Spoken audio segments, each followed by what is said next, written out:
There's a kind of knowledge that hides in plain sight, not because it is veiled or forbidden, but because it's too simple for a complicated mind to notice. The human intellect is trained to seek depth in complexity, to believe that truth must be buried under layers of effort and mystery. So when someone asks, "How can I unlock the power of my mind?" they unknowingly reaffirm the very illusion that keeps them asleep. The mind isn't a locked box waiting for a key. It's not a machine to be mastered. It's an ocean, vast, fluid, and alive, that becomes distorted only when we try to hold it still. The paradox is that the more we attempt to control our thoughts, the more chaotic they become.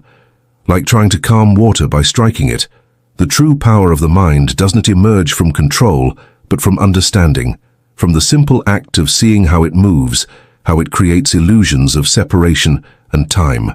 Yet society has taught us to think of the mind as a servant to the will, a muscle to be trained, a weapon to conquer reality.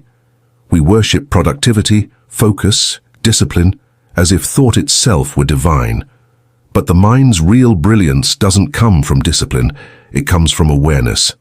The awakened mind isn't the one that thinks better, it is the one that sees thought for what it is, a dance of images and words floating through consciousness. When you stop trying to command the ocean of the mind, you begin to notice its tides, how emotions rise and fall, how ideas appear and dissolve on their own. The secret isn't to push harder, but to listen deeper, to notice that behind the noise, there's an intelligence already at work, effortless and infinite. The question then is not, how do I use my mind, but who is the one trying to use it? And when that question sinks in, a strange stillness appears, a glimpse of the real power that was never lost, only overlooked in the rush to control it.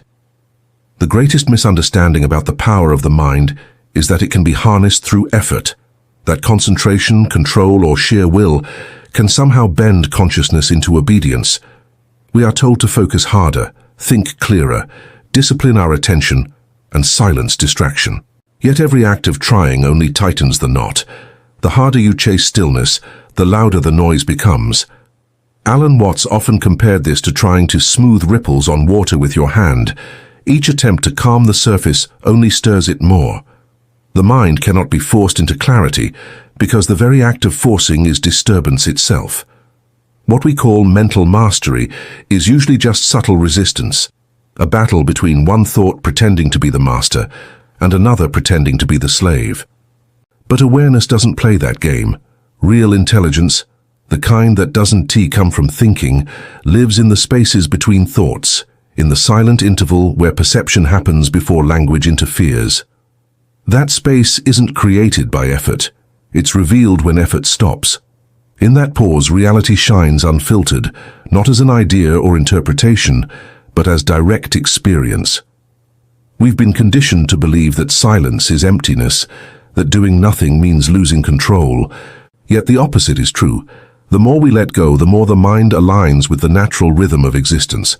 Control is an illusion maintained by fear, the fear of what might emerge if we stopped managing everything. But what actually emerges is intelligence itself, spontaneous, self-organizing, beyond strategy. When you stop trying to dominate your mind, you begin to see that thought was never the enemy. It's just a ripple on the surface of awareness. The secret is not in silencing it, but in noticing the stillness that has been there all along. The silent background from which every insight, every intuition, every act of true understanding is born. Imagine standing beside a quiet lake at dawn. The air is still, the light soft, and the water mirrors the sky so perfectly that you can tell where one ends and the other begins. Then toss a single stone into it. The image shatters. The reflection breaks into fragments, ripples colliding with one another, distorting the calm perfection that was always there. That lake is your mind. Every thought, every desire to analyze, control, or define the world is a stone you throw into the water. You believe you're creating clarity, but in truth you're disturbing it. The mind, in its natural state, reflects reality effortlessly. It doesn't need improvement, it needs stillness. But we've been trained to stir the lake endlessly, to add more information, more analysis, more effort, believing that complexity equals wisdom. Yet, the more ripples you create, the less you can see what's underneath.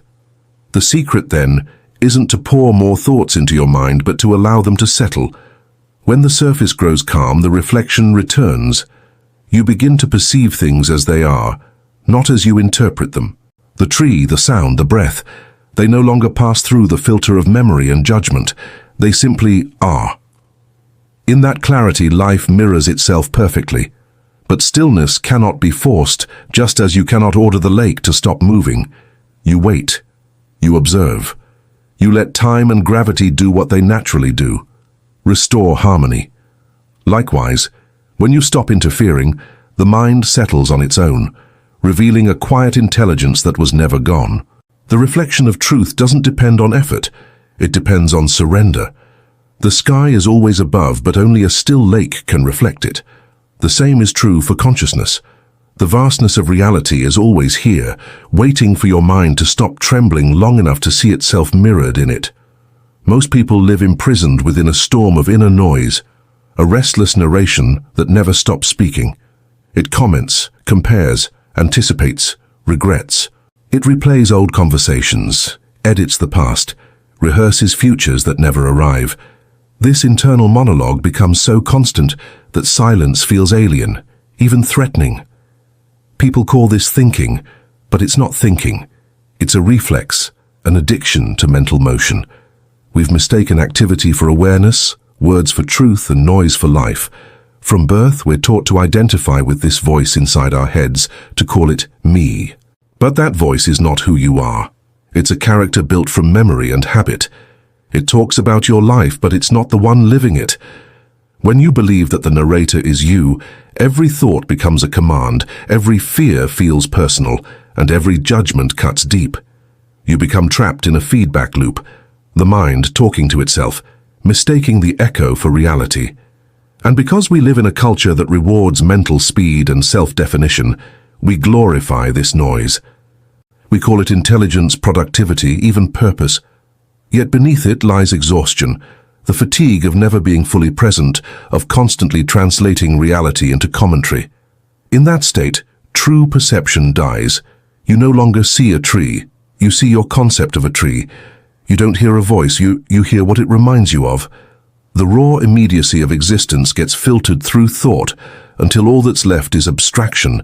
The real power of the mind, the quiet, luminous awareness capable of perceiving without distortion, is drowned by this chatter. The tragedy is not that people think too much, but that they think unconsciously. The mind, left unobserved, becomes both jailer and prisoner. Freedom begins when you start to notice the noise instead of being carried by it. When you realize that behind the narration, there's a vast silence, and that silence is you, and then, without warning, something breaks. It's not dramatic or loud. It's a crack of silence in the machinery of thought. Perhaps it happens while watching the sun dissolve into the horizon, or in the hollow quiet that follows heartbreak, or during a song that somehow opens a door inside you. For a fleeting moment, everything stops. The commentary, the analysis, the ceaseless labeling of things. The mind pauses, not by effort, but by grace. In that pause, awareness becomes naked, stripped of its constant need to interpret. You see without naming, feel without judging, exist without story. And the strange revelation arrives. The power of the mind was never in its ability to think, but in its ability to perceive thought.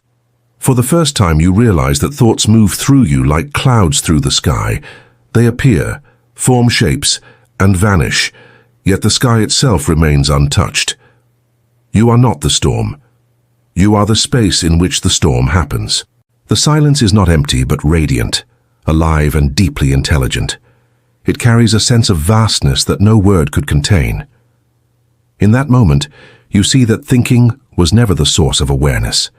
It was only a ripple on its surface. The observer, the witness, has always been present, quietly watching the endless play of thoughts, feelings, and sensations. You begin to sense what freedom truly is, not escaping the mind, but seeing it clearly as it is. This rupture is the first taste of awakening, the collapse of identification. The mind continues to move, but it no longer owns you. You can hear it without being lost in it. And as this silence expands, a gentle knowing arises. that awareness itself is the power you've been seeking, and that it was never hidden, only buried beneath the noise of your own search. From the very beginning, we were trained to think of the mind as a tool, something to sharpen, to use, to win with. We were rewarded for solving, comparing, calculating, mastering logic. We learned how to analyze everything, but never how to see. School, family, and culture all reinforced the same commandment: think more, try harder, get ahead. And so the mind became our idol, the unquestioned authority of our existence. Yet no one taught us to look at the mind itself, to notice how it operates, how it invents problems just to solve them, how it keeps itself busy out of fear of silence. We were taught to think about life instead of living it, to replace experience with commentary and reality with concepts. This training shaped an invisible prison, the belief that thinking is being. We grew up mistaking motion for progress, information for wisdom, and control for understanding. The tragedy is that we inherited a map and forgot the territory. We navigate existence through symbols, words, and stories, never realizing that these are only representations, not the thing itself. The more we rely on them, the further we drift from direct perception. Over time, this becomes our second nature. We don't feel, we describe, we don't see, we interpret, we don't live. We think about living. And so, the walls of our mental conditioning tighten around us, built from repetition and reinforced by fear. Fear of uncertainty, of not knowing, of being still. The irony is that the mind we've been trained to worship is the same one that traps us. It builds the cage, locks the door, and then begs for escape. To see this is the beginning of freedom, because the moment you notice the conditioning, you're no longer completely inside it. The awareness that sees the cage is already outside of it. And that awareness, silent, patient, infinite, was there long before you learned to think. When the mind is finally observed with clarity, something shocking begins to unfold. The discovery that the thinker you believed yourself to be is not real. The inner narrator, the constant voice that says, I, me, mine, is just another thought appearing and disappearing like any other. It speaks with such authority that you've spent your entire life obeying it, fearing it, defending it. But when you turn your attention toward it, when you truly look at what this I is made of, you find nothing solid. You find words, memories, sensations, emotions, but no thinker behind them. The supposed pilot of the ship is just another wave in the ocean. The realization feels both disorienting and liberating. For the first time, you see that there is thinking, but no one thinking. There is perception, but no separate perceiver. The mind has been narrating a story of ownership that never existed.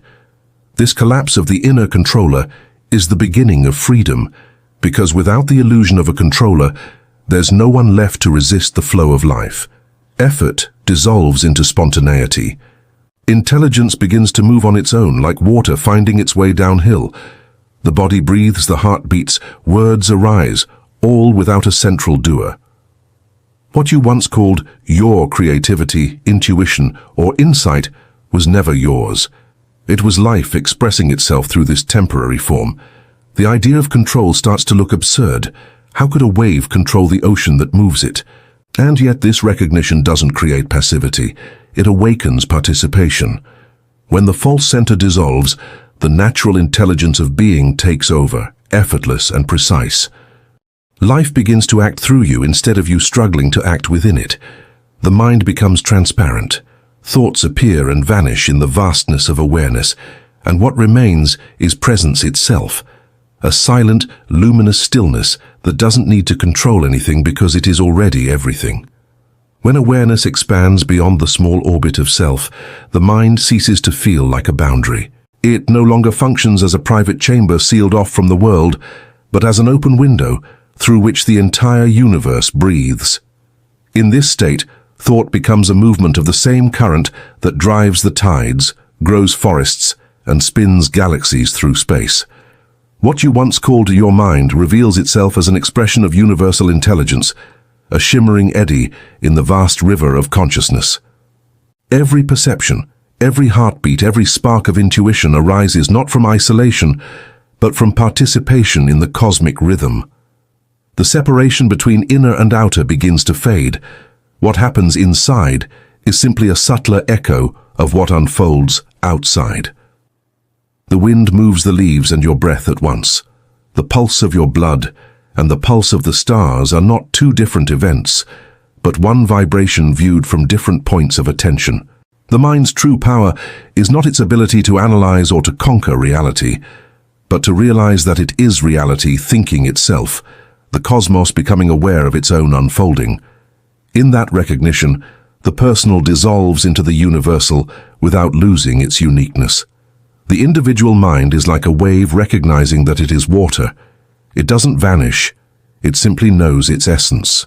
From this awareness, thought and action become effortless, guided by the same intelligence that forms mountains and melodies alike. The anxiety of control disappears because you finally see the mind was never separate from the vast intelligence that sustains everything. It was never yours to wield. It was the universe thinking, dreaming, and awakening through you. And then something subtle yet irreversible shifts. The entire architecture of effort begins to crumble. You see clearly that you were never the one steering the ship. You were the sea itself, pretending to be the sailor.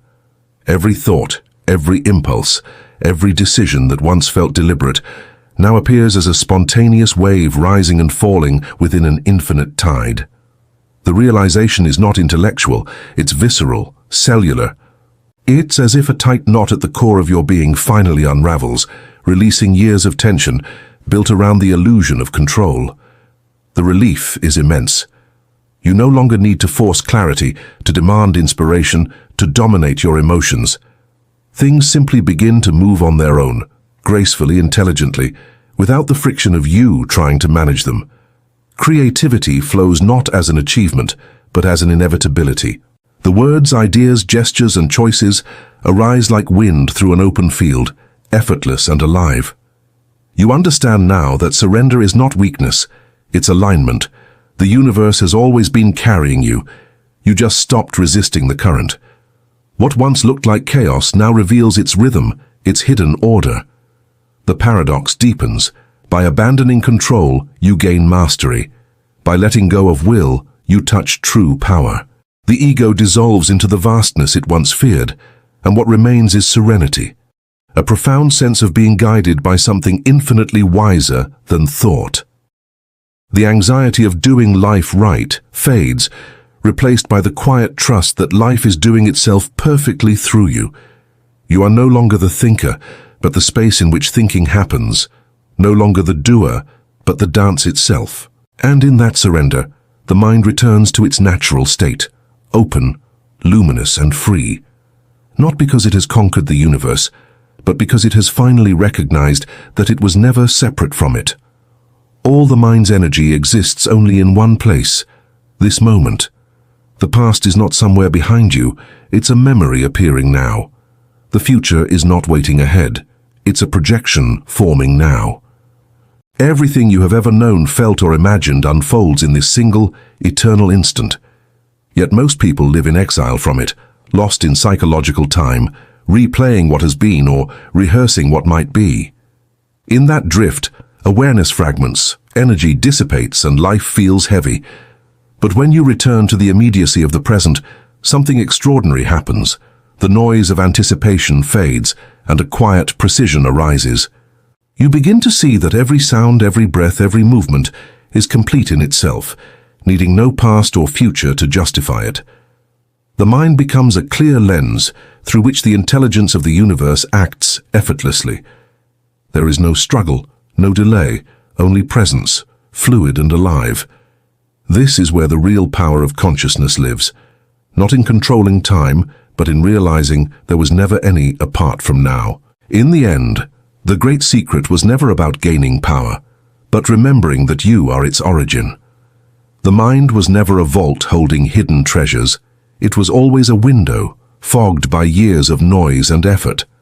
When thought quiets, even for a breath, the fog clears. And what remains is not emptiness, but a vivid stillness shimmering with awareness. You realize that everything you sought through control, knowledge or discipline was already present beneath the turbulence of thinking.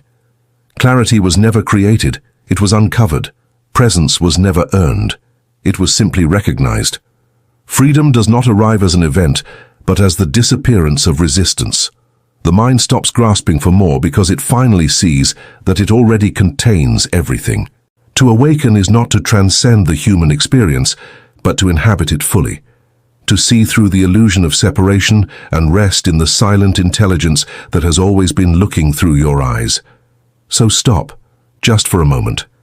Let everything fall silent, the effort, the search, the need to understand. Listen to the sounds around you, the hum of life happening effortlessly. Feel the breath moving in and out of your body without your command. Notice how awareness is already here, witnessing it all. The power you've been chasing was never hidden in some distant state of mind. It has been breathing you, thinking you, living through you all along. You are not inside the universe trying to find your place. You are the universe expressing itself as this moment of awareness. There's nothing to attain, only to recognize. The mind doesn't need to be conquered. It needs to be seen as part of the same intelligence that forms stars, waves, and thought itself. Every sensation, every inhale, every flicker of perception is the cosmos realizing itself in your experience. Pause and notice. This is it. The silent miracle you've been searching for was always here, quietly watching through your eyes.